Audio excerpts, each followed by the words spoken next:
Selamat sore semuanya. Sore Pak. Baik, kita akan mulai pelajaran mengenai analisis usaha dan energi. Kita belum kita mulai dulu Bapak dan juga pada saudari kami Tuhan, ternyata kami akan belajar bagian dari hati kami apa yang akan terjadi pada saat ini Tuhan bisa berguna. Kami percaya di dalam kamu, haleluya, amin. Kemarin kita sampai di mana? Analisis usaha dan tenaga Pak. Analisis usaha dan tenaga. Yang hadir siapa? Devri? Pak. Januari Abda? Hadir Pak. Demetrius? Absen Pak. Dia tinggal kelas.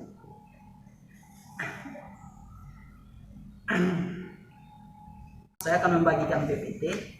Ini ada PPT-nya. Ada di WA masing-masing ya. Saya tadi mati Pak. Ya, nggak apa-apa. Itu analisis usaha dan energi. Apa yang kalian ketahui mengenai usaha? Saya itu kayak ini Pak, gerakan.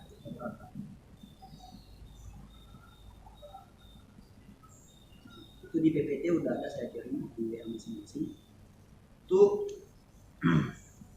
usaha adalah tenaga yang dipindahkan atau bekerja pada suatu benda sehingga menyebabkan benda berpindah dengan arah gaya. Sedangkan tenaga apa menurut Anda? Tenaga itu seperti kekuatan lah Pak. Menurut saya sih Pak, kalau tenaga itu energi yang dikeluarkan untuk melakukan usaha. Ya, itu semuanya benar. Nah, di sini tenaga itu energi yang dikeluarkan untuk melakukan suatu usaha. Jadi untuk melakukan usaha itu kita butuh energi. Misalkan kita mendorong suatu benda atau sebuah benda, kita memerlukan energi untuk memindahkannya.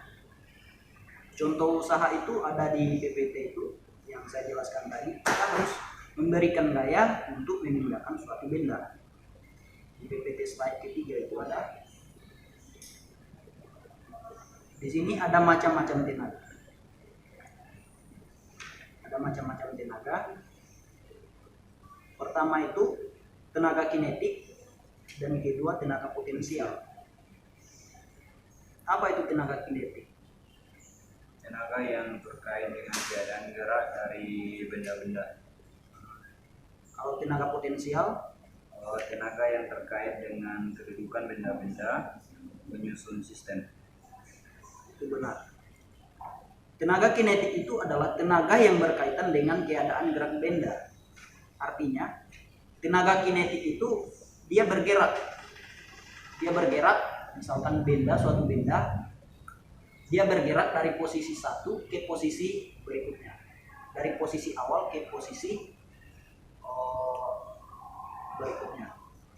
Sedangkan tenaga potensial itu adalah tenaga yang tenaganya terkait dengan kedudukan.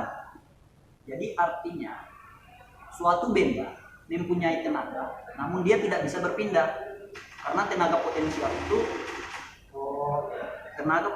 tenaga yang terkait dengan posisi benda tanpa berpindah. Contohnya itu apa? Contohnya itu anak panah yang belum dipanahkan. Anak panah yang belum dipanahkan, ini ada contohnya di PPT. Kalau misalnya itu contoh tenaga kinetik. Pertama, contoh tenaga kinetik itu seorang pemanah, dia menarik busurnya, melepaskannya, lalu anak panahnya itu berpindah dari posisi 0, dia akan berpindah ke posisi berikutnya. Maksudnya setelah dipanahkan atau dilepas, maka anak panah akan lari jauh. Dan ada contoh kedua, misalkan kita menjatuhkan bola atau benda dari atas ke bawah. Dari posisi 0, misalkan kita pegang benda atau bola dari atas, kita jatuhkan ke bawah. Nah, di situ dari tenaga potensial berubah menjadi energi. Tenaga kinetik. Tenaga kinetik itu pada saat kita menjatuhkan bola dari atas ke bawah.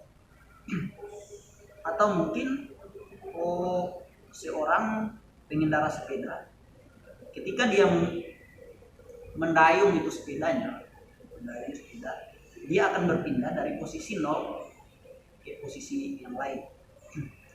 Sedangkan tenaga potensial itu yang saya jelaskan tadi, tenaga potensial itu tenaga yang belum bekerja, maksudnya dia ada tenaga tapi benda itu tidak bergerak, tenaga itu tidak bergerak. Misalkan anak panah yang di PPT slide ke-6 itu ada tenaga, ada anak panah yang ditarik namun belum dilepas. Dia punya tenaga yang besar untuk berpindah tapi dia belum melepaskan. Jadi tenaga, makanya disebut tenaga potensial itu tenaga yang terkait dengan kedudukan benda tanpa bergerak. Sedangkan tenaga kinetik itu tenaga yang bergerak, tenaga yang terkait dengan keadaan benda pada saat dia bergerak. Nah, jadi misalkan contohnya itu seperti misalkan kita pegang bola tanpa menjatuhkan. Dia punya tenaga tapi tenaganya itu belum berfungsi dengan baik. Baik, di sini ada pertanyaan atau ada yang kurang jelas? Siapa yang ingin bertanya, Pak? Ya silakan Anda. Apakah tenaga kinetik juga bergantung pada arah gerak benda? Baik, ada lagi. Apakah tenaga kinetik itu juga bergantung pada arah gerak benda? Gerak atau posisi? Gerak. Jadi tenaga kinetik itu dia bergantung pada gerak benda. Maksudnya adalah dia bergantung karena pertama, kalau misalkan seorang pengendara mobil membawa balok, misalnya pengendara mobil membawa balok, dan si pengendara ini misalkan supirnya di atas mobilnya itu ada balok.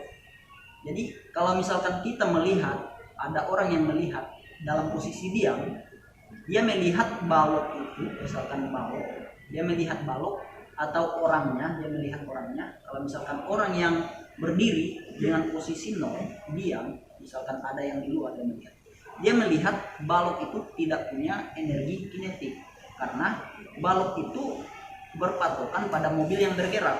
Jadi dia bergantung pada posisi gerak benda. Jadi dia bergantung kalau misalkan mobil itu bergerak, balok itu ikut bergerak, tapi tiadanya diam. Kalau misalkan orang yang melihat di bawah, yang tidak bergerak itu melihat balok yang ada di atas truk, dia akan melaj. Pada dasarnya dia mempunyai energi. Tapi karena yang diam ini melihatnya dalam posisi di atas truk, dia melihatnya benda itu tidak mempunyai energi kinetik. Jadi dia berpatokan pada gerak benda. Ada lagi?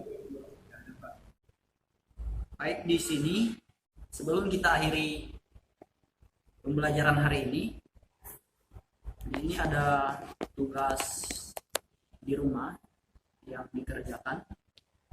Coba ntar saya Dikirim aja, Pak. Dikirim aja, Pak. Dikirim di WA masing-masing. Ya, Pak. Di huruf jelaskan pengertian usaha dan energi, itu nomor 1.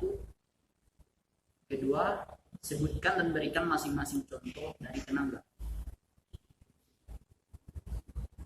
Ntar saya kirim di WA masing-masing. Baik, perkuliahan hari ini cukup sampai di sini. Sekian dan terima kasih, sampai jumpa di